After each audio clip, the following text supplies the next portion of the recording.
Inca যে medicine খেয়ে suicide করতে গিয়েছিল সেটাই ঝাঁপি সবার সামনে খেয়ে দেখাতে যায় যে আসলে ইনকা সব কিছু অভিনয় করেছে। তখনই ঝাঁপি মেডিসিনটা খাওয়ার পরেই অজ্ঞান হয়ে পড়ে যায়। হ্যাঁ বন্ধুরা, এমনটাই দেখা যাবে। বিস্তারিত জানতে ভিডিওটিকে লাইক দিয়ে চ্যানেলটিকে সাবস্ক্রাইব করে দেখতে থাকুন। গল্পের শুরুতেই দেখা যাবে ইনকা ডক্টরকেও আগে থেকেই টাকা দিয়ে রেখেছিল। ইনকা, ডক্টর, রনিত আর ইনকার মাকে সবাই প্ল্যান করে এই কাজটা করেছিল যাতে করে ঝাঁপিকে দ্বীপ ছেড়ে দিয়ে ইনকাকে আবার আপন করে নেয় আর বিজনেস থেকে যেন দ্বীপ চলে না যায়। এই জন্য ইনকা এই সব কিছু করেছে।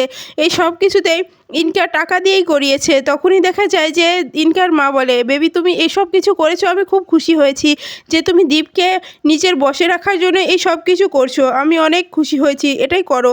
তখনই ইনকা বলে যে মম চিন্তা করো না, দ্বীপকে কাছে পাওয়ার জন্য আমাকে যা যা করতে হবে সব কিছুই আমি করতে রাজি আছি।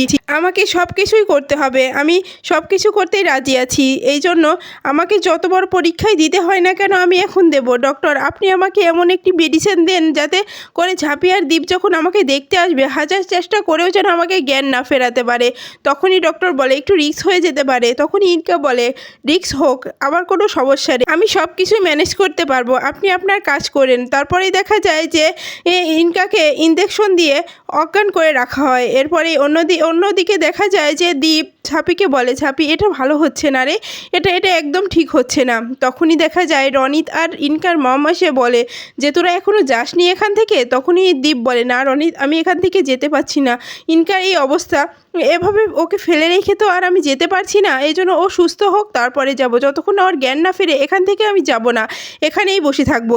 তখনই দেখা যায় যে রনিত বলে, আগে যদি এই জিনিসটা বুঝতি তাহলে মেয়েটার এরকম অবস্থা হতো না, মেয়েটা এত কষ্ট পেত না। মেয়েটা যাই করুক না কেন, মেয়েটা কিন্তু তোকে ভালোবেসেই করেছে, এটা তোকে মানতে হবে, তুই এটা ভুলে যাস না। এরপর রনিত মনে মনে বলে যে একবার যদি দ্বীপ আর ঝাঁপির মধ্যে ভালোবাসাটা হয়ে যায় তাহলে আমি আর ঝাঁপিকে কখনোই পাবো না, এই জন্য এই কাজটা আমাকে করতেই হতো। এই বলে রনিত ওখান থেকে চলে গেলে তখনই সেখানে দ্বীপের মা ইনকার মমকে বলে যে দিদি, এটা হবে আমি কখনোই ভাবতে পারিনি, ইনকা এরকম একটি কাজ করবে, মেয়েটার অনেক কষ্ট হচ্ছে, আমাদেরও অনেক খারাপ লাগছে। হ্যাঁ, ইনকা অনেকটা খারাপ কাজ করেছে যে আমার বাবানকে ফাঁসাতে গিয়েছিল, আমি রেগেছিলাম, কিন্তু এই কাজটা একদম ইনকা করেনি। আর বাবান একটা কথা বলে না বলেই পারছি না, ইনকা যাই কিছু করুক না কেন তোর ভালোর জন্যই করছে, তোকে অনেক ভালোবাসে বাবান, তুই ইনকাকে ফিরাস না, তুই ইনকাকে বিয়ে করে নে, ইনকা সত্যিই তোকে ভালোবাসে বলে এরকমটা করছে। তখনই দেখা যায় যে ইনকার মা বলে, হ্যাঁ হ্যাঁ দীপ, তোমাকে ভালোবেসে বলেই তো আমার মেয়েটা এত এত কষ্ট পেয়েছে, এত কিছু করেছে। আর দেখো না, সুইসাইড নোটেও তোমার নাম লিখে যায়নি, কারণ তোমাকে সে সুখী দেখতে চায়, তুমি যাতে জেলে না যাও সেজন্য ওই মেয়েটা এত কিছু করেছে। তখনই ঝাঁপি বলে, আপনাদের নাটকটা হয়েছে, এই সব কিছু নাটক, ইনকা যা যা করছে সব কিছু নাটক, এটা আমি বুঝতে পারছি। তখনই ইনকার মা বলে, এখনও তুমি একথা বলছো ঝাঁপি, তোমার কি একটু একটু মায়া হচ্ছে না আমার মেয়েটার উপরে? আমার মেয়েটা কতটা কষ্ট করছে, আমার মেয়েটা মৃত্যুর সঙ্গে লড়াই করছে, আর তুমি এরকম কথা বলতে পারছো এখন এখানে দাঁড়িয়ে? তখনই ঝাঁপি বলে, কেউ কিচ্ছু হয়নি, এই সব কিছু ওই মেয়েটার। এরপরেই দেখা যায় ইনকার মা বলে যে ঝাঁপি, যা কিছু করছো ভেবে শুনতে বলো, কিন্তু নাহলে কিন্তু খুব খারাপ হয়ে যাবে, তুমি আমার মেয়েকে নিয়ে এত বড় কথা বলতে পারো না। এই বলে ইনকার মা ওখান থেকে চলে যায়। তখনই ঝাঁপি বলে, এই সব কিছু নাটক, ওই মেয়ে এরকম কাজ করতে পারবে? আমি জীবনেও বিশ্বাস করি না, ও কাউকে মারতে পারে কিন্তু নিজেকে মারতে পারবে না। এজন্য আমাকে সব কিছু যাচাই বাছাই করে জানতে হবে যে ও আসলেই সত্য কথা বলছে নাকি মিথ্যা কথা বলছে। আর ও যদি এখনও মিথ্যা কথা বলে এর জন্য ওকে শাস্তি পেতেই হবে, ওকে আমি নিজে শাস্তি দেব। আর দীপ, তুমি বুঝতে পারছো না, মেয়েটা তোমার ঘাত করার জন্যই এমনটা করছে, এত কিছুর পরেও তুমি ওই মেয়েটাকে এখনও বিশ্বাস করো? তখনই দীপ বলে, ঝাঁপি, আগে যা হয়েছে সেটা হয়েছে, এখন আমি যা দেখতে পাচ্ছি তাই বিশ্বাস করতে বাধ্য হচ্ছি, কারণ আগে যা করেছে সেটা ওর অন্যায় ছিল, কিন্তু এখন ওর নাটক করছে না, ও কোনো অভিনয়ও করছে না, এটা সত্য, ও আমাকে খুব ভালোবাসতো বলেই ও আজকে সুইসাইডটা করতে গিয়েছিল, সেটা তুই বুঝতে পারছিস না ঝাঁপি? আমি বুঝতে পারছি, আমার খুব খারাপ লাগছে ঝাঁপি, যদি আমি ওর সঙ্গে ভালো ব্যবহার করতাম, ওকে একটু বুঝাতাম তাহলে হয়তো ও বুঝতো, কিন্তু ওর সঙ্গে যে খারাপ ব্যবহারটা করলাম এর কারণে ও এমনটা করছে, আমি নিজেকে ক্ষমা করতে পারবো না যদি ওর ভালো মন্দ কিছু হয়ে যায়। তখনই ঝাঁপি বলে, তুমি একথা বলতে পারলে? তুমি আমাকে দোষ দিচ্ছ দীপ। তখনই দীপ বলে, না ঝাঁপি, আমি তোকে দোষ দিচ্ছি না, আসলে আসলে দোষটা আমার। আমি যদি আগে থেকেই ইনকাকে বুঝিয়ে বলতাম তাহলে হয়তো এত কিছু হতো না। তখনই ঝাঁপি বলে, আমি বুঝতে পেরেছি, তুমি সব সময় আমাকেই দোষ দাও, কারণ কারণ তুমি বুঝতে পারছো যে আমি সব কিছু করেছি। আমি আমি যা বলছি সত্যি বলছি।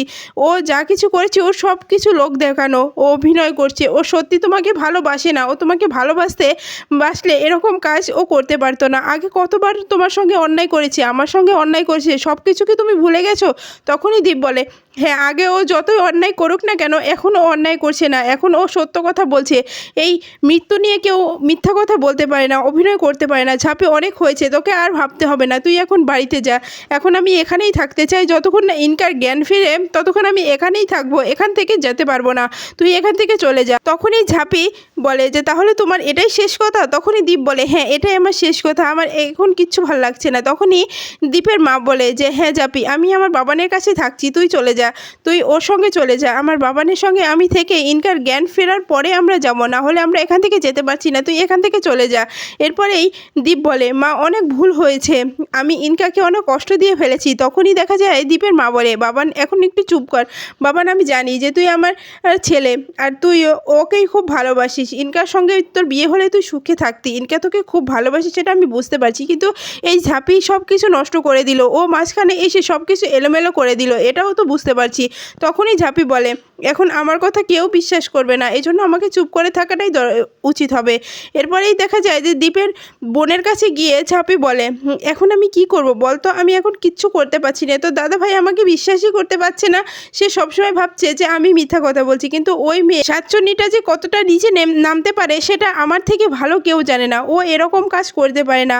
আর ওর পুলিশ অফিসার এসে বলল না যে ও 10টা ট্যাবলেট খেয়ে ফেলেছে, আমি এটা জানতে চাই। আমার কাছে এই ডক্টরকেও ভেজাল মনে হচ্ছে, যে ওকেও টাকা দিয়ে কিনে নেওয়া হয়েছে। এজন্য আমাকে অন্য ডক্টরের সঙ্গে গিয়ে পরামর্শ করতে হবে যে আসলে এই মেডিসিনটা খাওয়ার পরে কী কী সমস্যা দেখা যেতে পারে, সে বাচ্চা মরার প্রশ্ন আছে কি না এটাও জানতে হবে। তখনই দীপের বোন বলে, ঠিক ঠিক বলেছ ঝাঁপিদি, এটাই আমাদেরকে করতে হবে, না হলে সব কিছু হাত থেকে বের হয়ে যাবে। কারণ ওই ইনকা যে কতটা নীচ কাজ করতে পারে সেটা তো আমাদের থেকে কেউ ভালো জানে না। ইনকা দিয়ে কত অন্যায় করেছে, তারপরেও ক্ষমা করে দেওয়া হয়েছে, কিন্তু এবার যেটা করলো সেটা ক্ষমার অযোগ্য। তখনই ঝাঁপি বলে, হ্যাঁ, আমাদেরকে খুঁজে বের করতেই হবে যে ওর আসল কারণ কি। ও আমাদের জন্য প্রমাণও রেখে দিয়েছে, কারণ ও যে বলেছে যে ওই 10টা ট্যাবলেট খেয়েছে, এই জন্য ওর এমন অবস্থা হয়েছে। এজন্য এই বিষয় নিয়ে অন্য ডক্টরের সঙ্গে আমাদের পরামর্শ করতে হবে, এখনই যেতে হবে। আমরা এখানে থেকে সময় নষ্ট করব না, কারণ আবার দীপকে জালে ফেসানোর আগে বের করতে হবে। এরপরে দেখা যায় যে ঝাঁপি অন্য ডক্টরের কাছে গিয়ে পরামর্শ করতে থাকে আর বলতে থাকে যে এই মেডিসিনটা খাওয়ার পরে কি কোনো সমস্যা হতে পারে? তখনই ওই ডাক্তারটি বলে যে না, এটা সেরকম সমস্যা হতে পারে না, শুধু বমি হতে পারে, একটু ঘুম বাড়তে পারে, এই, কিন্তু তাছাড়া অন্য কিছু হবে না, জীবন ঝুঁকিতে থাকবে না। এটা সেরকম পাওয়ারের ওষুধ নয়, এটা 10টা খেলে সেরকম কোনো সমস্যা হবে না, কিন্তু 2-4 দিন একটু মাথাটা ঘুরবে, এই আর কি, অন্য কিছু ভয় পাওয়ার কোনো কারণ নেই। তখনই ঝাঁপি বলে, যেটা ভেবেছিলাম সেটাই হলো।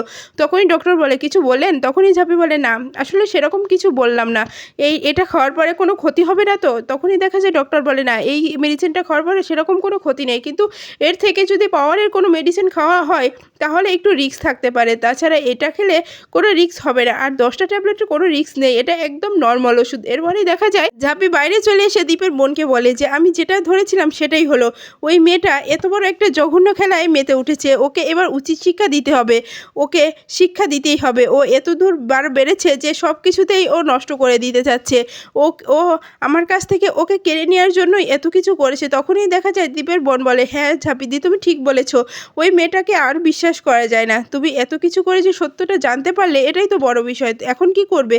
তখনই ঝাঁপি বলে, এখন অনেক কিছু করার আছে, এখন সবার সামনে আর ও দীপের সামনে ওর মুখোশটা খুলতে হবে, আমাদেরকে অপেক্ষা করতে হবে ওর জ্ঞান না ফিরে। তখনই সে মেয়েটা বলে যে আচ্ছা ঝাঁপিদি, তাহলে যে ও অজ্ঞান হওয়ার নাটক করছে এটা কি করে? তখনই ঝাঁপি বলে, এটা হয়তো ওর ওই ডাক্তারের কোনো পরামর্শ ভুলবশতই এটা করেছে, কারণ ওই ডক্টরকে তো আমার মনে হচ্ছে ও টাকা দিয়ে কিনে নিয়েছে, এই জন্য এমনটা করছি, আমাদেরকে সব কিছু করতে হবে, তুই ভয় পাস না। এরপরেই দেখা যায় যে ঝাঁপি বলে এবার আমাদের বাড়িতে চলে যাওয়ার দরকার, আমরা এখানে আর সময় নষ্ট করব না। এরপরেই দেখা যায় পরের দিন সকালে যখন ইনকার জ্ঞান ফেরে তখন সেখানে সবাই থাকে।